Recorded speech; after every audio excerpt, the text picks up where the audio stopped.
pagi. Hari ini saya ingin mengawali dengan berbagi informasi yang saya dapatkan. Kemarin malam ketika saya hendak tidur, saya ingin menikmati mie instan. Jadi saya pergi ke dapur, saya melihat persediaan mie instan di lemari. Saya ambil mie Korea yang ada, saya masak, dan ketika sudah jadi, saya pun menikmatinya hingga selesai. Tidak lama kemudian, saya pun beristirahat dengan baik. Puji Tuhan, Tuhan memberikan hari yang baru. Keesokan paginya saya masih dapat bangun dan melakukan aktivitas. Tapi di pagi hari itu saya merasa ada yang berbeda dengan wajah saya. Sepertinya ada pembengkakan yang cukup lebih besar dibanding malam-malam sebelumnya ketika saya tidak makan mie instan. Terlebih di bagian mata. Mata saya sepertinya bengkak, jadi mata itu sangat sulit untuk membuka lebar. Ketika mata saya yang sudah sipit ini ditambah dengan bengkak pasca makan mie instan, semakin sipitlah mata saya. Saya pun melihat di cermin, saya memperhatikan bengkaknya itu, sepertinya isinya ada cairan-cairan. Lalu saya pun mencari tahu apa yang terjadi dengan membrowsing. Saya buka internet, ternyata informasinya menyebutkan bahwa mie instan dan juga makanan instan yang kita nikmati sebelum tidur dapat menyebabkan hal yang saya alami itu. Itu disebutkan retensi air. Jadi singkatnya, retensi adalah satu situasi pembengkakan yang terjadi di area tubuh kita, yang saya rasakan di area mata saat itu. Dan kenapa itu terjadi? Karena makanan instan yang saya nikmati itu ternyata memiliki kandungan garam, kandungan natrium, sodium yang cukup tinggi sehingga tubuh ini melakukan reaksi dengan cara pembengkakan yang ingin memberikan tanda kepada saya bahwa ada masalah yang terjadi. Dan apa yang harus saya lakukan adalah saya harus berolahraga lebih baik lagi dan juga lebih banyak mengkonsumsi air putih untuk membantu peredaran air dalam tubuh saya mengalir dengan lebih baik. Ketika saya sudah mendapatkan informasi ini, saya pun menyadari bahwa hal yang saya lakukan itu bukanlah hal yang baik. Jadi saya akan lebih lagi mengurangi konsumsi mie instan. Mari kita sama-sama melakukan hal yang sama juga. Karena sebenarnya tubuh kita menolak untuk konsumsi garam, natrium, dan sodium yang terlalu tinggi. Lebih baik kita menikmati makanan yang sehat. Inilah hal yang saya syukuri, saya rindu kita sama-sama bersyukur untuk kebaikan Tuhan. Kita mulailah dari hal yang sederhana, yaitu hal-hal yang kecil. Baik, judul bacaan renungan pagi kita hari ini di tanggal 13 Agustus ialah kita tidak boleh bermegah pada manusia, dengan ayat inti yang tertulis di dalam 1 Korintus 3 ayat 20 dan 21. Dan di tempat lain Tuhan mengetahui rancangan-rancangan orang berhikmat. Sesungguhnya semuanya sia-sia belaka. Karena itu janganlah ada orang yang memegahkan dirinya atas manusia sebab segala sesuatu adalah milikmu.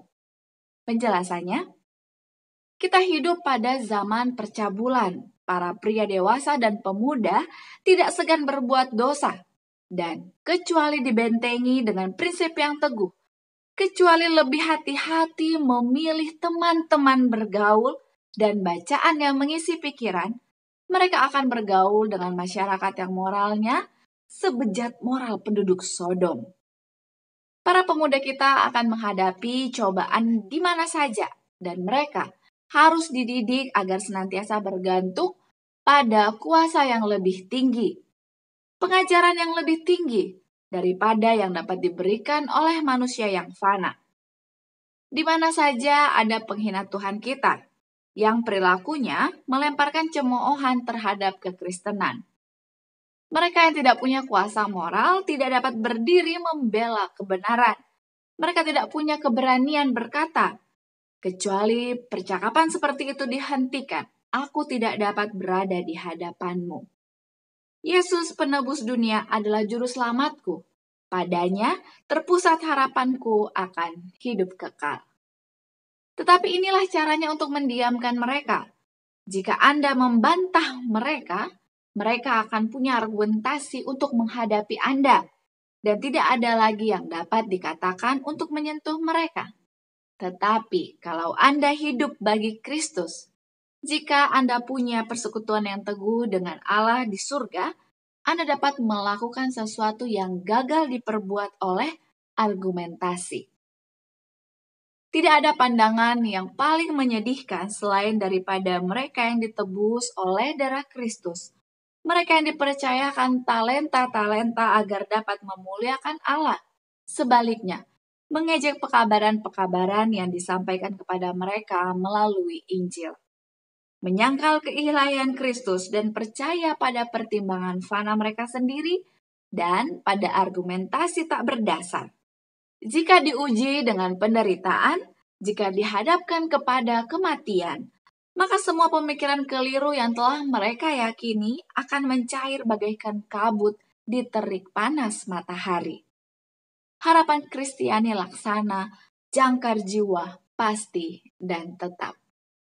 Aplikasi baik kita hari ini, khususnya kita sebagai orang yang lebih dewasa, mari kita perhatikan orang-orang muda yang ada di sekitar kita, yang ada dalam keluarga kita, di dalam jemaat, di dalam lingkungan kita, karena mereka masih sangat rentan dalam memilih pergaulan. Firman Tuhan mengatakan, pergaulan yang buruk merusak kebiasaan yang baik. Untuk itu kita harus berikan pandangan yang tepat kepada mereka. Baik-baiklah memilih teman-teman sepergaulan. Karena teman-teman yang baik akan menuntun ke arah yang positif. Tetapi teman-teman yang tidak takut akan Tuhan akan membawa orang itu lebih jauh dari kebenaran. Mari kita sampaikan hal yang tepat agar mereka dapat memilih jalannya Tuhan. Slogan kita awali hari ini dengan renungan pagi.